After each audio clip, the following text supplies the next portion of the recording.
আমরা জানি যে আমাদের সামনে যে অনুষ্ঠানটা আসছে সেটা হলো কি যে দণ্ড মহোৎসব।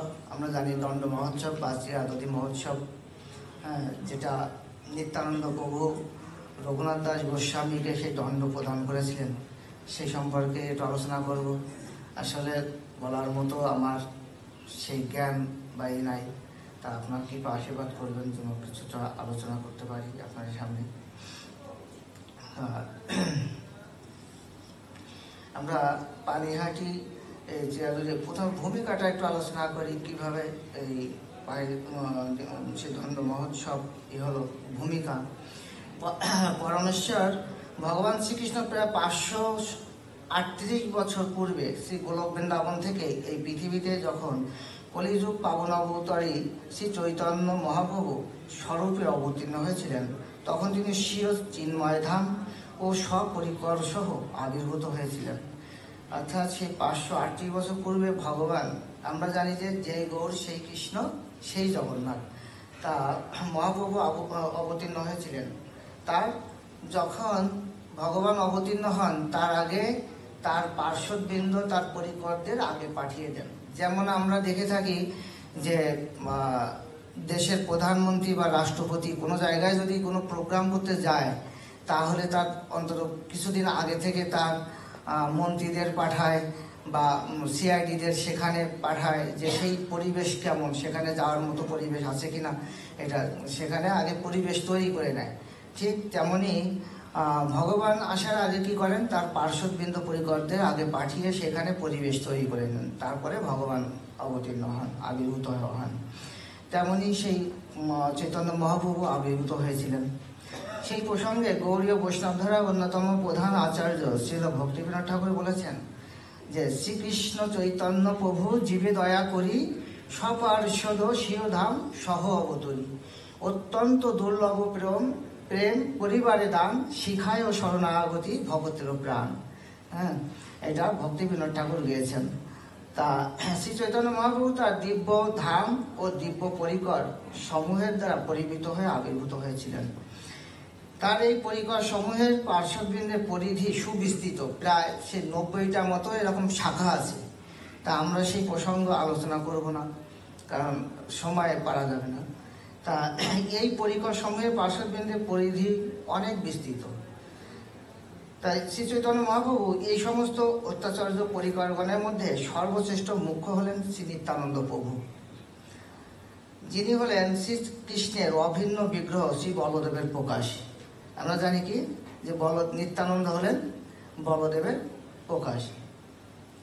শ্রীমৎ নিত্যানন্দ প্রভুই শ্রী চৈতন্য মহাপ্রভুর প্রীতির অনুকূলে সেবা সম্পাদনের ক্ষেত্রে অগ্রণী ভূমিকা অবলম্বন করতেন। মূলত তার নেতৃত্বেই মহাপ্রভু সবকিছু সেবা সম্পাদিত হতো। তার দিব্য মহিমা স্বয়ং শ্রী চৈতন্য মহাপ্রভু বিপুলভাবে কীর্তন করেছেন। এই নিত্যানন্দ প্রভুর মহিমা স্বয়ং ভগবান চৈতন্য মহাপ্রভু বিভিন্ন সময়ে তিনি এটা মহিমা কীর্তন করেছেন, নিত্যানন্দ প্রভুর মহিমা। শ্রীমৎ নিত্যানন্দ প্রভু হচ্ছেন মূল গুরুতত্ত্ব। আমাদের মূল গুরুতত্ত্ব হচ্ছেন কিন্তু নিত্যানন্দ প্রভু। এই জন্য তিনি হচ্ছেন আদিগুরু, তাদেরকে নিত্যানন্দ প্রভুকে আদিগুরু বলা হয়। তা তার কৃপা প্রভাবেই কেবল ভগবানের কৃপা লাভ করা যায়। তা আমরা কিন্তু সরাসরি কিন্তু অনেকে মনে করতে পারে এত কিছু এই কেন প্রভুপাদকে ডাকবো, কেন এই সর্বস্বামী গুরু পরম্পরা, কেন নিত্যানন্দ প্রভু, এই সরাসরি ভগবান কৃষ্ণের বা জগন্নাথের স্মরণ করি, জগন্নাথের ভজনা করি। আসলে ভগবান নিজেই বলেছেন কেউ সরাসরি আমার কাছে আসতে পারে না, আমার কাছে আসতে হলে আমার শুদ্ধ ভক্তের মাধ্যমে আসতে হবে। তা নিত্যানন্দ প্রভুর কৃপা না পেলে ভগবানের কৃপা লাভ করা যায় না। তাই কেবল ভগবানের কৃপা লাভ করা যায় এবং তাকে জানা যায়। সেই পরম কৃপালু পরম গুরু শ্রীমৎ নিত্যানন্দ প্রভুই হচ্ছেন আমাদের আলোচ্য বিষয়বস্তু, প্রধান চরিত্র বা মূল কেন্দ্রবিন্দু। প্রকৃতপক্ষে তাকে কেন্দ্র করে গড়ে উঠেছে পানিহাটির মাহাত্ম্য। শ্রীপাঠ পানিহাটির প্রসিদ্ধি ও পরিচিতি বিস্তার লাভ করেছে। সেখানে নিত্যানন্দ প্রভুর সঙ্গে তার পার্শ্বদের দিব্য লীলা বিলাসের অমৃতময় কাহিনীর মাধ্যমে, যে নিত্যানন্দ প্রভুর বিভিন্ন রকম অমৃতময় লীলা করেছেন, সেই লীলার মাধ্যমে সেই স্থান, সেই পানিহাটি স্থানটা অনেক মাহাত্ম্য অর্জন করেছে। এই কাহিনীসমূহ শুধু আধ্যাত্মিক রসপুষ্টই নয়, যে নিত্যানন্দ প্রভুর যে লীলাসমূহ এগুলো শুধু যে আধ্যাত্মিকভাবেই পুষ্ট তা নয়, এটা জড়জাগতিকভাবেও, জড়জাগতিক বিচারেও অত্যন্ত মানে আকর্ষণীয়, খুব আকর্ষণীয়। তো শ্রীমান নিত্যানন্দ প্রভুর পানিহাটিতে লীলাবিলাসে অংশগ্রহণকারী পার্শ্বদবর্গের মধ্যে অন্যতম প্রধান চরিত্র হলেন শ্রী রাঘব পণ্ডিত প্রভু। রাঘব পণ্ডিত প্রভু হলেন প্রধান চরিত্রে। তা যিনি ছিলেন মূলত পানিহাটির অধিবাসী। তার পূর্বপুরুষগণ পানিহাটিতে শ্রীপাঠ নির্মাণ করে পরমেশ্বর ভগবানের সেবার আয়োজন করেছিলেন, সেবা পূজার। যে সেবার দায়িত্ব বংশ পরম্পরাক্রমে ছিল রাঘব পণ্ডিত প্রভু পরবর্তীকালে প্রাপ্ত হয়েছিলেন। তা এই পরম্পরাক্রমে আমাদের ধারাটা পরম্পরাক্রমে চলে আসছে। তা সেই রাঘব পণ্ডিত প্রভু সেই পরম্পরাক্রমে সেই ভগবানের সেবা পূজার পরবর্তীকালে সেই সেবা পূজার দায়িত্ব পান। তা ওনার সেবার মান এতই উন্নত ছিল যে মহাপ্রভু শ্রী চৈতন্য মহাপ্রভু পর্যন্ত অনেক তার সুখ্যাতি বা প্রশংসা করেছেন ভক্তদের মাঝে। হ্যাঁ, পরমেশ্বর ভগবানের সেবা পূজার আয়োজন করেছিলেন। যে সেবার দায়িত্ব বংশ পরম্পরাক্রমে ছিল রাঘব পণ্ডিত প্রভু পরবর্তীকালে প্রাপ্ত হয়েছিলেন। তার শুদ্ধ ভক্তির প্রভাবে এবং সেবার বিশেষ পরিপাট্যের মাধ্যমে শ্রী বিগ্রহের সেবা পূজার মান তিনি এক উন্নত অবস্থানে নিয়ে যান। স্বয়ং শ্রী চৈতন্য মহাপ্রভু তার উন্নত সেবার বর্ণনা করে ভক্তদের সম্মুখে তার বহুল প্রশংসা করেছেন। তিনি শ্রী চৈতন্য মহাপ্রভু ও নিত্যানন্দ প্রভু উভয়ের অত্যন্ত প্রিয় ও অন্তরঙ্গ সেবক ছিলেন। মানে অন্তরঙ্গ কারা হয়? যারা সবসময় সেবায় যুক্ত থাকে, মানে যার পাশে সবসময় থাকে সেই তো অন্তরঙ্গ। অনেকেই বন্ধু হয় কিন্তু অন্তরঙ্গ বন্ধু খুব কম হয়, তাই না? অন্তরঙ্গ বন্ধু খুব কম, 2-1 হয়, আর বন্ধু অনেকেই থাকে। তা এরকম সেই রাঘব পণ্ডিত প্রভু ছিলেন অন্তরঙ্গ ভক্ত। হ্যাঁ, মহাপ্রভু চৈতন্য মহাপ্রভু এবং নিত্যানন্দ প্রভু উভয়েরই, দুইজনের খুব প্রিয় পাত্র ছিলেন তিনি। তা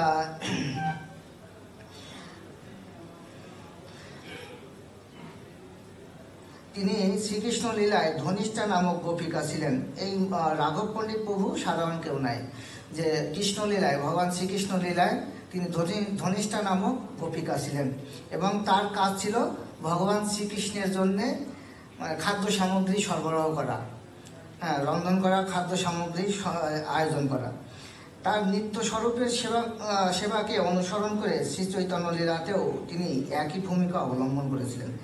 ভগবান শ্রীকৃষ্ণের লীলাতেও যে ভূমিকায় ছিলেন, এই নিত্যানন্দ প্রভু চৈতন্য লীলাতে তিনি একই ভূমিকা পালন করেছেন। এখানে এছাড়াও স্বরগোস্বামীর অন্যতম ছিল রঘুনাথ দাস গোস্বামীর শ্রী নিত্যানন্দ দর্শন ও তার কৃপা লাভের অনুপম লীলা, যা দণ্ড মহোৎসব নামে প্রসিদ্ধ এবং যেটি এই পানিহাটিতেই অনুষ্ঠিত হয়েছিল। আর সব থেকে একটা মজার বিষয় হলো যে এই মধুময় সুন্দর কাহিনী লীলা যার জন্য আমরা জানতে পারছি, কার জন্য এটা জানেন? এই যে এটা একটা গ্রন্থ আছে, এই পানিহাটি উৎসবের চিরাদধি মহোৎসবের একটা গ্রন্থ আছে, ছোট গ্রন্থ। এটা কার জন্য আমরা এই গ্রন্থটা পেয়েছি বা এটা কে সহযোগিতা করেছেন? তাই সংকলন এবং সম্পাদনা করেছেন শ্রী শরৎ দামোদর দাস ও শ্রী স্বর্ণেন্দু চট্টোপাধ্যায়। কিন্তু তাদেরকে গ্রন্থটি প্রকাশের জন্য সংশ্লিষ্ট এবং সাথে গ্রন্থ প্রকাশনার জন্য সংশ্লিষ্ট যেসব ভক্তবৃন্দ ছিলেন তাদের আদেশ, উপদেশ এবং উৎসাহ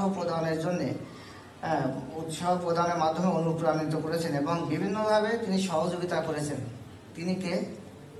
তিনি হলেন আন্তর্জাতিক কৃষ্ণ ভাবনামৃত সংঘের প্রতিষ্ঠাতা আচার্য কৃষ্ণ কৃপামূর্তি ছিল অভয় চরণারবিন্দ ভক্তি বেদান্ত স্বামী ছিল প্রভুপাদের অন্যতম সে শিষ্য, সন্ন্যাসী, দীক্ষাগুরু এবং তৎকালীন সময়ে তিনি ইসকনের জিবিসি মণ্ডলীর একজন অন্যতম প্রধান ছিলেন এবং তিনি সেই গুরুবর্গের, আচার্যবর্গের অন্যতম। তিনি আর কেউ নন, যিনি আমাদের থেকে মানে সশরীরে চলে গেছেন। তিনি হলেন হিজ হলিনেস ভক্তিচারক গুরু স্বামী মহারাজ। জয় হির ঝলিনের ভক্তিচার গুরু মহারাজ কি হরি বল। তা আসলে ওনার অবদান আমাদের মানে আমরা যে গীতা ভাগবত পাঠ করছি বা বিভিন্ন গ্রন্থাদি পাঠ করছি, ওনার আমরা যেদিকেই তাকাই ওনার অবদানের কথা আসলে ভোলার নয়, বা প্রতিটা মুহূর্তে সবসময় ওনার অবদানের জন্য কিন্তু আমরা ভক্তি জীবনে আগাতে পারছি। তা না হলে আমরা এতটা গীতা ভাগবত কিন্তু এত সহজে আমরা করতে গলদকরণ করতে মানে করতে পারতাম, ওই হৃদয়ঙ্গম করতে পারতাম না, হৃদয়ঙ্গম করতে পারতাম না। কারণ কি, সেগুলো ছিল ইংরেজি ভাষায়। তা তিনি আমাদেরকে যদিও বহুপাদের নির্দেশনায় তিনি করেছেন, কিন্তু আমরা যদি ভাগবতমে প্রথম স্কন্ধ পাঠ করতে যাই তা আমাদের দেখা যায় বছর শেষ হয়ে যায়, পাঠ হয় না এক স্কন্ধ। আর তিনি কি করেছেন, তিনি এতগুলো গ্রন্থ তিনি বাংলায় অনুবাদ করেছেন। আর শুধু অনুবাদ কি, অনুবাদ করতে গেলে কতটা ডিকশনারি, কত কিছু ঘাটতে হয়, কত কিছু একটা শব্দের, এবং সে ভাষাগুলো কি সহজ সরল ভাষা। এজন্যে সেই পরম বৈষ্ণব বা সেই আচার্যের কোনো মহিমা আমাদের বলা উচিত। তা আবারও আমরা ধ্বনি দিব, জয় হি জলিনের ভক্তিচার গুরু মহারাজ কি। এখানে আমরা পানিহাটি গ্রামের কিছুটা মাহাত্ম্য এখন আলোচনা করব। পতিত পাবন সুরধ্বনি গঙ্গার তীরে পুণ্যতীর্থ পানিহাটি গ্রাম অবস্থিত। এই পানিহাটির শ্রীপাঠ পরমেশ্বর ভগবান শ্রী চৈতন্য মহাপ্রভু ও শ্রী নিত্যানন্দ প্রভুর চরণধূলি দ্বারা সিক্ত। কারণ নিত্যানন্দ প্রভু ওখানে অনেকদিন অবস্থান করেছিলেন এবং চৈতন্য মহাপ্রভু দুইবার সেখানে পানিহাটি গ্রামে তিনি গিয়েছেন। তা আর এজন্যই সারা বছর এখানে ভক্তবৃন্দের আরাধনা থাকে। জয় আনন্দের প্রভু জয়ানন্দের চৈতন্য মঙ্গল কাব্যে বলা হয়েছে, পানিহাটি সমগ্রাম নাহি গঙ্গা তীরে বড় বড় সমাজার পতাকা মন্দিরে। তা পানিহাটি ফেরিঘাটের সন্নিকটে সুপ্রাচীন বটবৃক্ষতলে মহোৎসব তলা, যে মহোৎসবটা এই যে চিরাধুরী মহোৎসব, সেই মহোৎসব তলাটা সে কোথায় ছিল, ফেরিঘাটের সন্নিকটে একটা বটবৃক্ষ তলে। এখানে শ্রীমান নিত্যানন্দ প্রভুর দিব্য উপস্থিতিতে প্রায় 538 বছর পূর্বে বিখ্যাত দণ্ড মহোৎসব অনুষ্ঠিত হয়েছিল। লক্ষাধিক ভক্ত সমাগমে প্রতি বছর জ্যৈষ্ঠ মাসের শুক্ল ত্রয়োদশী তিথিতে এই মহোৎসব পালিত হয়। কবে হয় এটা? জ্যৈষ্ঠ মাসের শুক্ল ত্রয়োদশী তিথিতে এই মহোৎসব পালিত হয়। শ্রী চৈতন্য মহাপ্রভু পানিহাটিতে দুইবার পদার্পণ করেন। মহাপ্রভু নৌকায় করে পানিহাটিতে আসেন। তো নৌকা যোগে গঙ্গার যে ঘাটে পানিহাটিতে আসেন সেই ঘাট গৌরাঙ্গ ঘাট নামে পরিচিত। গৌরাঙ্গ মহাপ্রভু গিয়েছিলেন, সেজন্য সেই স্থানটা, সেই ঘাটটার নাম গৌরাঙ্গ ঘাট। তা আর এই পানিহাটিতে এসে মহাপ্রভু গন্তব্যস্থল ছিল রাঘব পণ্ডিতের গৃহ। যে রাঘব পণ্ডিতের কথা আগে আলোচনা করলাম, সেই রাঘব পণ্ডিতের গৃহেই তিনি থাকতেন। সেই মহাপ্রভু গন্তব্যস্থল ছিল রাঘব পণ্ডিতের গৃহ, যা মহোৎসব তলা থেকে মাত্র 5 মিনিটের পথ। তার গৃহের কাছে আন্তর্জাতিক কৃষ্ণ ভাবনামৃত সঙ্গের শ্রী শ্রী গৌরনিতাই মন্দির অবস্থিত। সেই রাঘব পণ্ডিত প্রভুর গৃহের থেকে মাত্র 5 মিনিটের পথ দূরত্বে শ্রী শ্রী গৌরনিতাই মন্দির অবস্থিত ছিল। এর সাথে আর একটা কথা না বললেই নয়, যেটা ছিল প্রভুপাদ কি করেছেন, 1975 সালে মার্কিন যুক্তরাষ্ট্রে আটলান্টা শহরে ইসকনের প্রতিষ্ঠাতা আচার্য ছিল প্রভুপাদ বিস্তীর্ণ এলাকা জুড়ে শ্রী শ্রী গৌরনিতাই মন্দির স্থাপন করেন এবং এই মন্দির সহ সংলগ্ন স্থানটির নামকরণ করেন নিউ পানিহাটি। সেখানেও সেই নিউ ইয়র্কে মার্কিন যুক্তরাষ্ট্রের আটলান্টা শহরে সেখানেও একটা নিউ পানিহাটি প্রভুপাদ স্থাপন করে গেছেন। হ্যাঁ, এই নামকরণের সঙ্গে সামঞ্জস্য রেখে স্থানীয় ভক্তরা পানিহাটি দণ্ড মহোৎসবের অনুসরণে শ্রী শ্রী গৌরনিতাই বিগ্রহকে চিরাদরি ভোগ নিবেদন করেছিলেন এবং বিগ্রহের পূজা, নৃত্য, কীর্তন ও পাঠ অনুষ্ঠিত হয়েছিল। 1976 সাল থেকে সেখানে পূর্ণাঙ্গ রূপে পানিহাটি চিরাদরি মহোৎসব পালিত হয়ে আসছে। যে বছর প্রতিষ্ঠা করেন প্রভুপাদ তার পরবর্তী বছর থেকেই পরিপূর্ণভাবে সেই উৎসব পালিত হয়ে আসছে। আর মহাপ্রভুর আগমন সংবাদ পেয়ে সেখানে মহাপ্রভু যে এসেছিলেন পানিহাটিতে, সেই সংবাদ পেয়ে সেখানে যত বৈষ্ণব ছিলেন, আশেপাশে যত বৈষ্ণব ছিলেন, সকলে পানিহাটি এসে মহাপ্রভুকে দর্শন করার জন্য হাজির হলেন এবং সে মহাপ্রভুকে দর্শন করে পরম আনন্দ লাভ করেন। মহাপ্রভু রাঘব পণ্ডিতের কাছে শ্রী নিত্যানন্দ প্রভুর মাহাত্ম্য বর্ণনা করে তাকে ভগবান জ্ঞানে সেবা করতে বললেন। রাঘব পণ্ডিতকে নির্দেশ দিলেন যে নিত্যানন্দ প্রভুর কথা, তাকে ভগবান জ্ঞানে পূজা করার জন্যে বা সেবা করার জন্যে। এখন শ্রী নিত্যানন্দ প্রভুর কিছু আমরা দু একটা অলৌকিক, নিত্যানন্দ প্রভুর অলৌকিক কিছু লীলাবিলাস লীলা কথা আমরা একটু শ্রবণ করব। সেটা কারণ নিত্যানন্দ প্রভুর জীবনী বা তত্ত্ব আমাদের জানার দরকার আছে, কারণ তিনি হলেন আদিগুরু। তার অত্যন্ত ঐশ্বর্য বর্ণনা করা কারো পক্ষে সম্ভব নয়, কিন্তু তার কৃপা দৃষ্টি যদি কারো প্রতি বর্ষিত হয়, তার শাস্ত্র জ্ঞান না থাকলেও তিনি তা সহজে আয়ত্ত করতে পারেন। এই জন্য আমরা জানি কি যে আমরা গুরু বন্দনায় গিয়ে থাকি কি দিব্য জ্ঞান, হ্যাঁ, দিব্য জ্ঞান হৃদয়ে প্রকাশিত হয়। একজন মূর্খ ব্যক্তি যার অক্ষর জ্ঞানও নাই, গুরুদেব যদি তাকে কৃপা করেন, তাহলে তার কি হয়, তার ভিতর সেই দিব্য জ্ঞানগুলো প্রকাশিত হয়। যেমন আমরা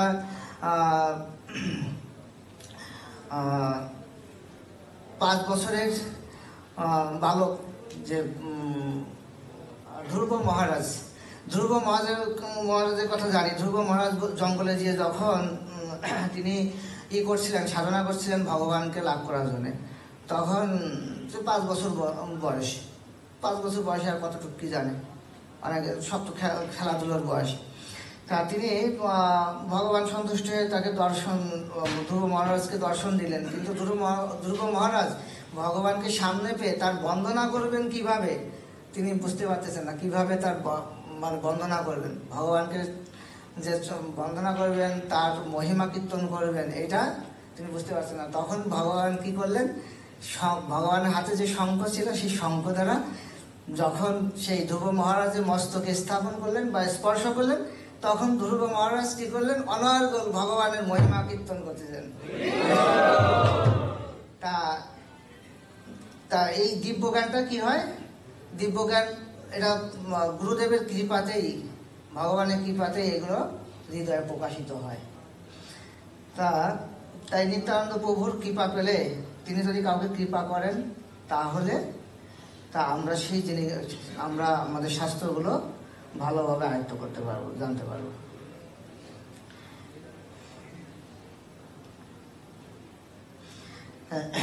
ইংরেজি 1473 খ্রিস্টাব্দে 12ই জানুয়ারি বীরভূম জেলার একচক্রা গ্রামে মাঘ মাসের শুক্ল ত্রয়োদশী তিথিতে শ্রীমন নিত্যানন্দ প্রভু আবির্ভূত হন। তার পিতার নাম হরাই পণ্ডিত ও মাতা শ্রীমতী পদ্মাবতী দেবী। শ্রী চৈতন্য মহাপ্রভু নিত্যানন্দ প্রভুকে প্রথমে তার ষড়ভুজ রূপ প্রদর্শন করান। নিত্যানন্দ প্রভুকে মহাপ্রভু কি করেন, তার মানে স্বরূপ দর্শন করান। প্রথমে কি ষড়ভুজ রূপ দর্শন করান, তারপর ত্রিভঙ্গ চতুর্ভুজ রূপ, এবং তারপর দ্বিভুজ ব্রজনন্দন, যে ব্রজনন্দন রূপ প্রদর্শন করান। এই একই প্রসঙ্গে শ্রী চৈতন্য চৈতামৃতে কবিরাজ গোস্বামী উল্লেখ করেছেন, এভাবে উল্লেখ করেছেন যে প্রথমে ষড়ভুজ তারে দেখাইল ঈশ্বর, শঙ্খ চক্র গদা পদ্ম সাঙ্গ বেণুধর, তবে চতুর্ভুজ হইলা তিনঙ্গ বক্র, 2 হস্তে বেণু বাজায় 2 শঙ্খ চক্র, তবে দ্বিভুজ কেবল বংশী বদন, শ্যামঙ্গ পীতবস্ত্র ব্রজেন্দ্র নন্দন। অর্থাৎ প্রথমে ষড়ভুজ 6 হাত বিশিষ্ট শঙ্খ চক্র গদাপদ্ম এবং সাঙ্গ আর বেণু অর্থাৎ বাঁশি বিশিষ্ট এই ষড়ভুজ রূপ ভগবান দর্শন করালেন নিত্যানন্দ প্রভুকে। তারপর সেই ত্রিভঙ্গ, ভগবানের যে রূপ আমরা দেখতে পাই ত্রিভঙ্গ রূপ, সেখানে চতুর্ভুজ বিশিষ্ট ত্রিভঙ্গ রূপ, শঙ্খ চক্র, 2 হস্তে বেণু বাজায়, 2 হাতে বাঁশি বাজান এবং আর 2 হাতে শঙ্খ এবং চক্র। তবে দ্বিভুজ কেবল বংশীধর, শ্যাম অঙ্গ পীতবস্ত্র ব্রজেন্দ্র নন্দন। অর্থাৎ দ্বিভুজ অর্থাৎ 2 হাত বিশিষ্ট, যেটা আমরা শ্রীকৃষ্ণের যে আদি রূপ, প্রকৃত যে রূপ, সেটা হলো কি দ্বিভুজ মুরলীধর, যে বংশী হাতে যে কৃষ্ণ, এটাই হলো ভগবান শ্রীকৃষ্ণের আদি রূপ। তা এই 3টা রূপই ভগবান শ্রী চৈতন্য মহাপ্রভু নিত্যানন্দ প্রভুকে দর্শন করিয়েছিলেন।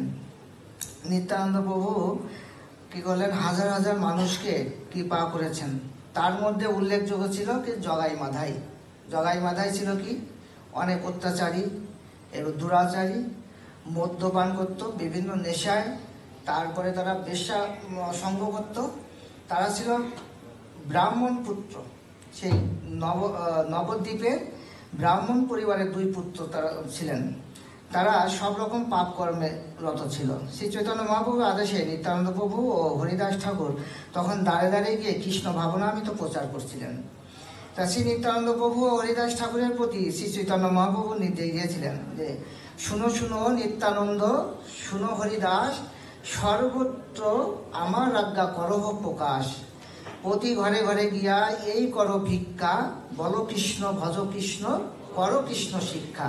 বলছে বলো কৃষ্ণ, কৃষ্ণ কথা বলো, ভজ কৃষ্ণ, ভজনা করো, এবং করো কৃষ্ণ, কৃষ্ণ শিক্ষা, করো কৃষ্ণ শিক্ষা। কৃষ্ণের যে শিক্ষা সেগুলো করতে বলছেন। 3টা কথা বলছেন, বলো কৃষ্ণ, ভজ কৃষ্ণ, করো কৃষ্ণ শিক্ষা। তা এভাবে প্রচার করার সময় একদিন তারা 2 মদ্যপানরত জগায় ও মাধায়ের কোপে পড়ে যান। সেই নিত্যানন্দ প্রভু এবং হরিদাস ঠাকুর সেই জগায় মাধায়ের কোপে যখন পড়েন, তারা তো হরিনাম শুনতেই পারে না, তারা ছিল অসুর প্রকৃতি তখন। তারা তখন কি করেন, তাদেরকে সেই নিত্যানন্দ প্রভু, এখানে সংক্ষেপে, খুব সংক্ষেপে আমরা আলোচনা করছি, কারণ সময়তে পারা যাবে না। তা মাত্র কত, 8:10 এখন, মানে ও তাই, ও তাই 8:10 শেষ, পারিব, তাই আরো সংক্ষেপে আলোচনা করতে হবে। তা শ্রী নিত্যানন্দ প্রভু পানিহাটিতে যে আগমন হয়েছিল, জগন্নাথপুরী থেকে যাত্রা করে মহাপ্রভুর নির্দেশে শ্রী নিত্যানন্দ প্রভু পানিহাটিতে প্রথম পদার্পণ করেন। তা শ্রী নিত্যানন্দ প্রভু পানিহাটিতেই প্রথম পদার্পণ করেন রাঘব পণ্ডিতের গৃহে। সেখানে তিনি 1 মাস বা 3 মাস তিনি 3 মাস অবস্থান করেন। তা পানিহাটিতে নিত্যানন্দ প্রভুর আজ্ঞায় তার মহা অভিষেক ক্রিয়া হয়। তা নিত্যানন্দ প্রভুর আর একটা লীলা আমরা শ্রবণ করবো, সেটা হলো নিত্যানন্দ প্রভু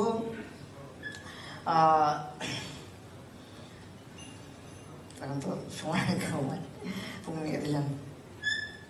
নিত্যানন্দ প্রভু রাঘব পণ্ডিতকে কদম্বের মালা আনতে বললেন। রাঘব পণ্ডিত বললেন, প্রভু এখন তো কদম্ব ফুলের সময় নয়। তা প্রভু বললেন, খুঁজে দেখো, দৈবাত কোনো এক জায়গায় খুঁজে দেখো, বাড়িতে খুঁজে দেখো, পাবে। তা তিনি খুঁজে দেখে তখন বাড়িতে কি হলো, লেবু গাছে দেখে যে সুন্দর, মানে সুগন্ধির সেই কদম্ব ফুল ফুটে আছে লেবু গাছে। তাই এটা লেবু গাছে কখন কদম্ব ফুল ফোটে, এটা কি ছিল, নিত্যানন্দ প্রভুর লীলা, কৃপা। হ্যাঁ, তা মহাপ্রভু পার্ষদ রঘুনাথ দাস খবর পেলেন যে নিত্যানন্দ প্রভু পানিহাটিতে রাঘব পণ্ডিতের গৃহে অবস্থান করছেন। তা এই রঘুনাথ দাস ছিলেন হুগলি জেলার অন্তর্গত শ্রীকৃষ্ণপুরে 1428 শতাব্দে জন্মগ্রহণ করেন। তার পিতার নাম শ্রী গোবর্ধন দাস, আর তার বাবা ছিলেন গোবর্ধন দাস। তারা রাজ উপাধি ছিল মজুমদার। তারা ধনী জমিদার ছিলেন। তাদের বাৎসরিক আয় ছিল, সেই রঘুনাথ দাস গোস্বামীর বাৎসরিক আয় ছিল 20 লক্ষ স্বর্ণ মুদ্রা। 20 লক্ষ স্বর্ণ মুদ্রা, আমরা 20 লক্ষ টাকা কয়জনেই বা ইনকাম করি বছরে, আর 20 লক্ষ স্বর্ণ মুদ্রা তখনকার সময়ে সে ইনকাম ছিল। সেই পরিবারের রঘুনাথ দাস গোস্বামী। তা সৎসঙ্গের প্রভাবে অল্প বয়সে সংসারের প্রতি তিনি অনাসক্ত হয়ে পড়েন।